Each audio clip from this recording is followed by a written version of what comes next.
On May 21st, 2010, at 6 o'clock in the evening, 20-year-old Rashad Charles was shot and killed while playing dice on Northwest 187th Terrace in Miami Gardens. Here's the story. Well, Rashad was my first. Rashad was basically like the father figure in the house. It was just me, him, and my youngest son. We struggled a lot to get where we were at. Every summer, I would have him actually work through our little summer programs so he can learn independency. My youngest son looked at him as a father figure. So he basically was our rock to hold our family together. You know, no matter what, if it's a dispute, you know, he's like, get over it, you know, make up, let's move on. He was a good kid. He was a good kid at school. He went to school, he finished school, very respectable. They all grew up in my mom's house, so they was like old-fashioned raised because my mom is old-fashioned. Rashad was the type of person that if it was a gloomy moment, he'll just make the whole room just laugh. He's a very outgoing individual. He liked to play sports. Him and my son, they used to compete in football constantly.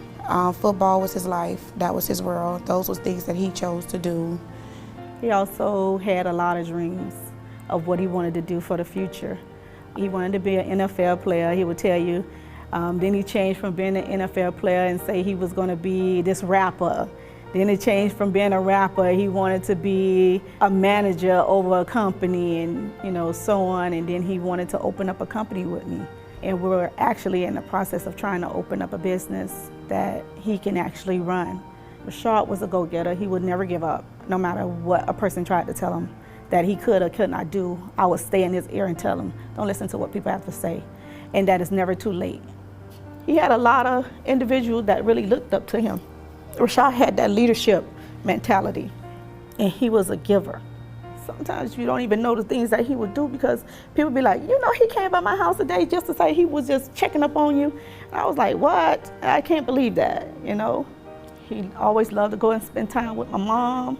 In all, he was a good boy, and people even on my job that I didn't know that even knew him, adults, older people, always said how he respected them when they came to his house and how they loved him and how he always leave everybody with a smile, no matter what.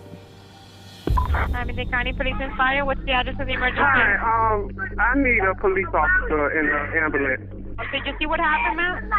No, I was in the house. I heard gunshots. There's a guy on the ground shot in the head. Nobody could do it. And what is going on right now, ma'am? The neighbors outside. The lady just crying, saying somebody's son dead, another kid shot. Okay, she needs to calm down, okay? There's kids there, and they're already on the way. Okay. Okay, thank you. Okay, you're welcome.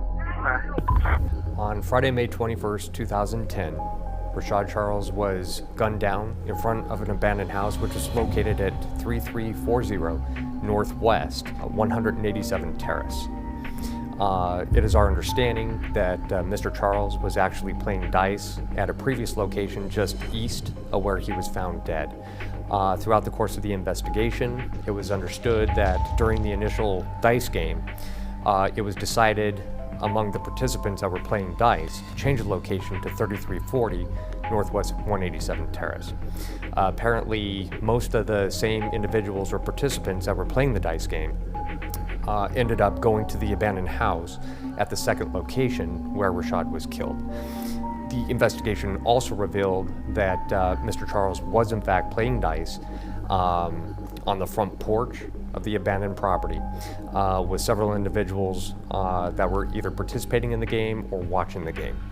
Mr. Charles was observed with a black cast on his right leg. At that point, an older model white car was seen driving from the east to the west. The passenger of that vehicle got out with a 9mm semi-automatic firearm. The subject had actually walked up to him while he was playing dice on the front porch of the abandoned property. There was allegedly words exchanged between Mr. Charles and the suspect. The suspect had discharged 2 rounds which struck Mr. Charles once in the leg, once in the torso. The crowd and the participants of the game had dispersed in all directions in manners such as climbing fences, running down the street. It appeared that he had apparently tried to crawl away.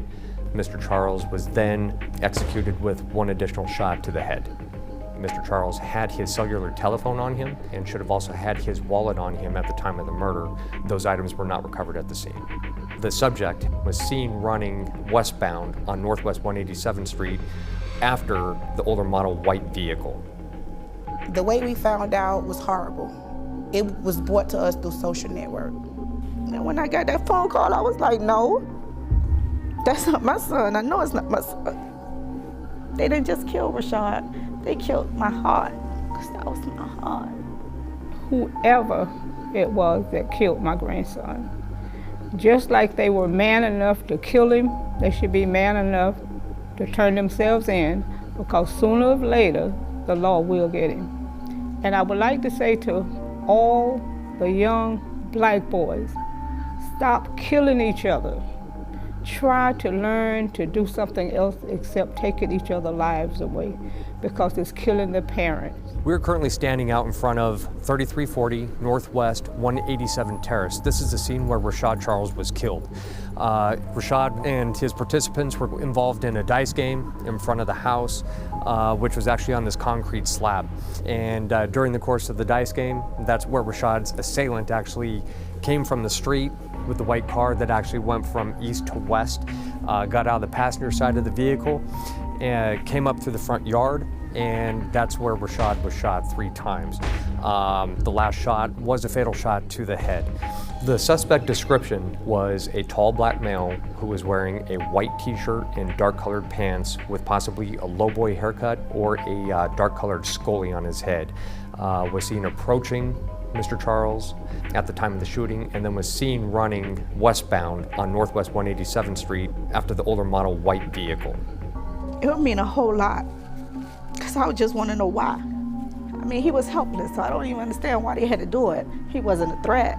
It wasn't right. And then he had on the cast that it wasn't right for them to murder him like that. Everybody can tell you you'll get through it, it'll be done and over.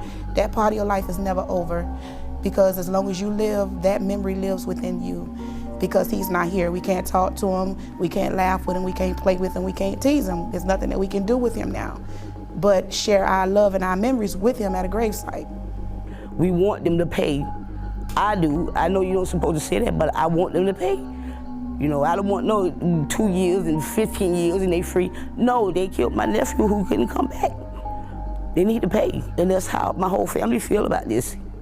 Unfortunately, at this point, nobody wants to cooperate with this investigation, and that's why it is so important. There were so many people out here at the time that this incident had occurred that several people saw what had happened. If you loved him like we did, if you was a true friend to him, you would come forward and say what it is that you have to say and say what it is that you know, so we can have closures within our heart about this situation.